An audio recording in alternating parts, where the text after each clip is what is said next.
नमस्कार, मैं हूं प्रज्ञा। बिहारी न्यूज में आपका स्वागत है। खबरों की ओर बढ़ने से पहले एक नजर सुर्खियों पर। माघ पूर्णिमा पर पटना में गंगा घाट पर श्रद्धालुओं की उमड़ी भीड़। न्यायमूर्ति चक्रधारी शरण सिंह बने पटना हाई कोर्ट के चीफ जस्टिस।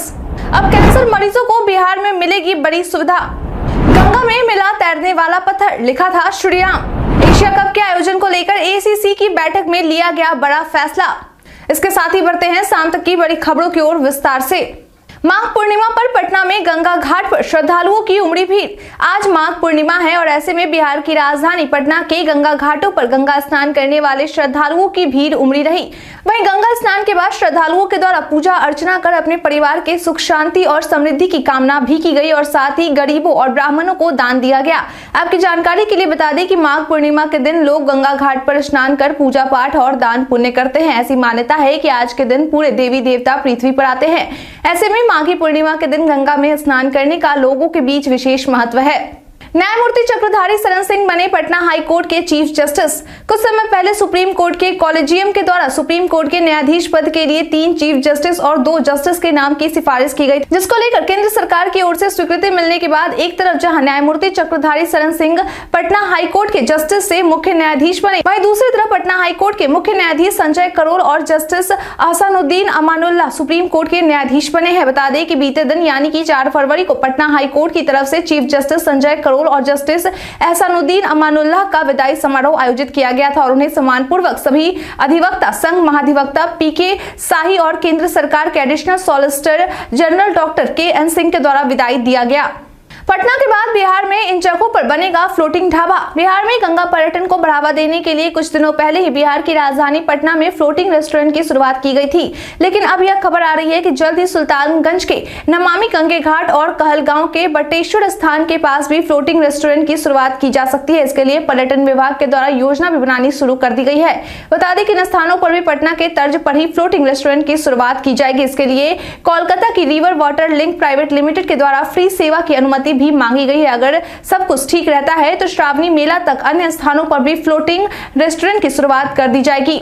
शिक्षा विभाग में 79 टीचर्स के लिए जारी किया आदेश। पटना हाईकोर्ट के आदेश का पालन करते हुए शिक्षा विभाग के द्वारा वैसे 79 टीचर्स के लिए आदेश जारी किया गया है जो कि अनट्रेन्ड टीचर है। आपकी जानकारी के लिए बता दें कि सभी टीचर पश्चिम चंपारण के हैं जिन्हें शिक्षा विभाग के द्वारा उनकी सेवा से बर्खास्त कर दिया गया है। इस बारे में जिला शिक्षा कार्यालय के डीपीओ योगेश कुमार के द्वारा दी गई जानकारी के अनुसार डीपीओ कार्यालय की काउंसलिंग में केवल 48 शिक्षकों के द्वारा ही 19 अक्टूबर 2022 तक ट्रेंड हो जाने का प्रमाण पत्र जमा किया गया था। वहीं जो 79 शिक्षक अपना प्रमाण पत्र लेकर डीपीओ कार्यालय में उपस्थित नहीं हुए थे, उन्हें पटना हाईकोर्ट के आदेश के अनुसार उनकी सेवा से बर्खास्त कर दिया गया है। मैट्रिक फेल निकला साइबर क्राइम का सरगना।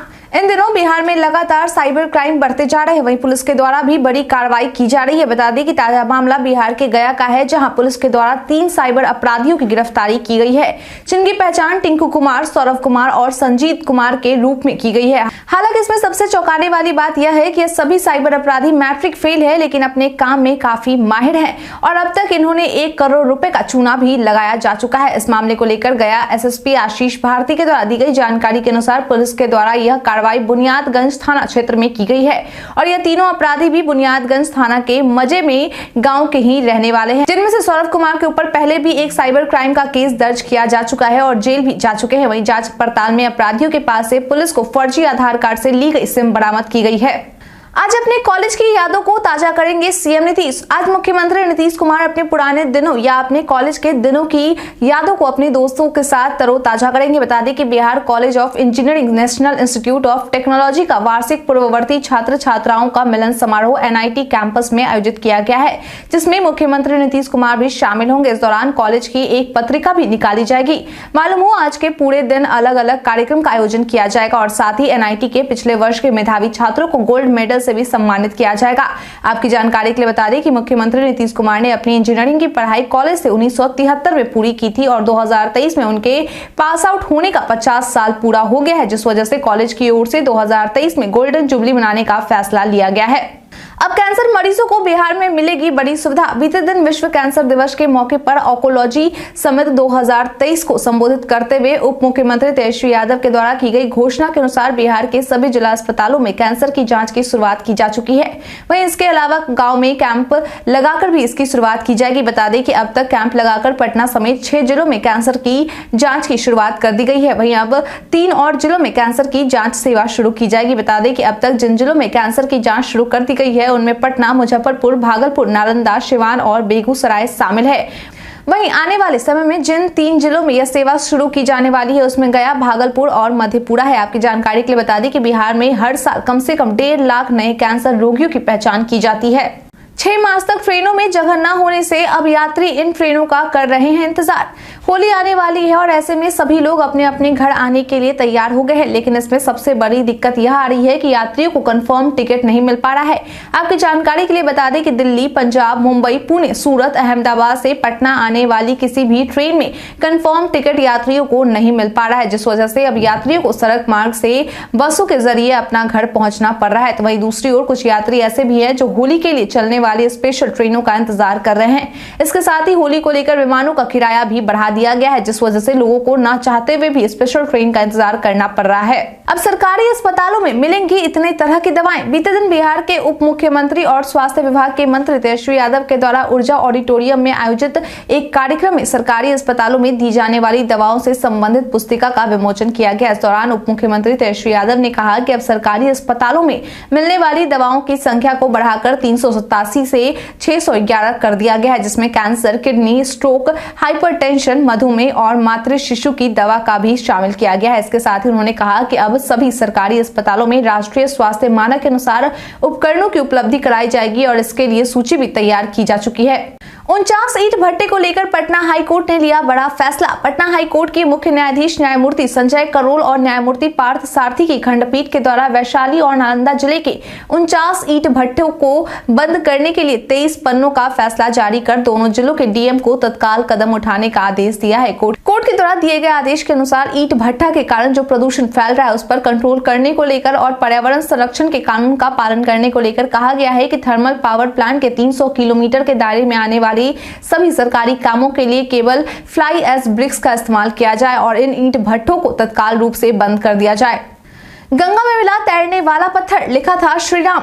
कहा जाता है कि भगवान श्री राम ने लंका जाने के लिए पत्थर का पुल बनाया था जो कि पानी के ऊपर तैरता रहता था। बता दें कि ठीक वैसा ही एक पत्थर भागलपुर में गंगा नदी में तैरता मिला है, जिसे वहां के बच्चों के द्वारा पटक पटक कर तोड़ तो दिया गया, लेकिन फिर भी वह पत्थर पानी में तैर रहा है और साथ ही उस पत्थर पर राम शब्द भी लिखा है। हालांकि यह शब्द कब का लिखा हुआ इस बात की कोई जानकारी नहीं दी गई है, लेकिन जैसे ही यह पत्थर लोगों को मिला तो उसे देखने के लिए लोगों की भीड़ उमड़ पड़ी और श्री राम सेतु का पत्थर समझकर पूजा पाठ भी करने लगे। हालांकि अभी इसकी जांच को लेकर आर्कोलॉजी और सरकार विभाग के द्वारा कोई पुष्टि नहीं की गई है। BMSICL ने दवा आपूर्ति की 34 एजेंसियों को थमाया notice. Deputy CM Tejashwi Yadav के विभाग स्वास्थ्य विभाग में गड़बड़ी को देखते हुए Bihar medical services infrastructure company limited के द्वारा 34 एजेंसियों को नोटिस जारी कर 1 महीने के अंदर जवाब मांगा गया है। वहीं अगर इन कंपनियों के द्वारा संतोषजनक जवाब नहीं दिया जाता है तो उनके खिलाफ कार्रवाई करते हुए इनसे दवा आपूर्ति के अधिकार को छीना जा सकता है। बता दें कि जिन 34 एजेंसियों को नोटिस जारी किया गया है वे सभी सरकारी अस्पतालों में दवा आपूर्ति के मानक का पालन नहीं करते हैं।